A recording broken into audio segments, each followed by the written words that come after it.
All right, welcome to the queue for the recap of turn 2.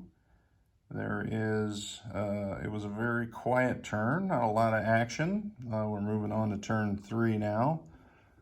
The IPCs on the chart, I believe, are correct, although I think they did tell me that China had 7, so let me do a recount here. 2, 4, 5, 6, 7. They do, so China does have an extra dollar, so I'll have to give them that extra dollar, so I think I miscounted there. I think I counted one of those 2 territories as a 1, obviously. So anyway, we'll correct that, throw an extra dollar in the Chinese bucket. Everyone advanced their tech, so the next round is you roll a dice, and if you roll a 3, it costs you $3 and you don't get it. If you roll a 6, it costs you $6, but you do get your tech. And then if you fail on this round, then the next round is where you buy the dice, and that's always fun. Victory condition or victory points hasn't changed. Like I said, it was a very quiet round, not a lot of action. As we look across the board, Japan shuffled some transports. They did take Yunnan in a big battle there, I guess as big as you could say, against the Chinese. And then they did take 2 walk-ons, but then the Chinese took those back on their turn. Down here in Sumatra, there was a uprising.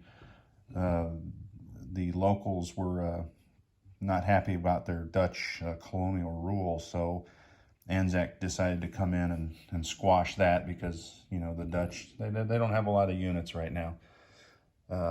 Going across, nothing in the Middle East. Italy did take out a couple countries, so they are dangerously close to getting the African Horn victory point.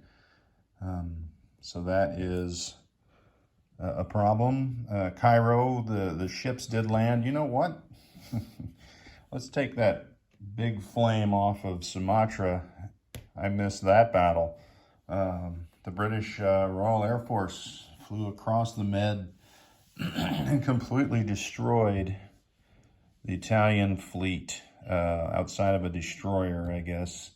They did survive with 3 fighters that landed here in Cairo. So Italian fleet gone. If you look at the Italian purchase, they purchased 2 of the transports that they lost. So they are in good shape there, I guess, to getting back. I mean, obviously the transports, once they leave the safety of that airbase, are going to be fair game. But we look around the board. Germany up here took out the British, second British battleship of the 3 that they started the game with. And I think it was a cruiser here in 110. It might have been a destroyer, I don't know. But then the subs remained, and then the British came back in and destroyed the subs. So that's about the extent of the action. Russia and U.S. are still not in the conflict. It is turn 3, so at the end of the U.S. turn, they will declare war on the fascists and collect their mighty bonus money. So we will see what happens in the meantime.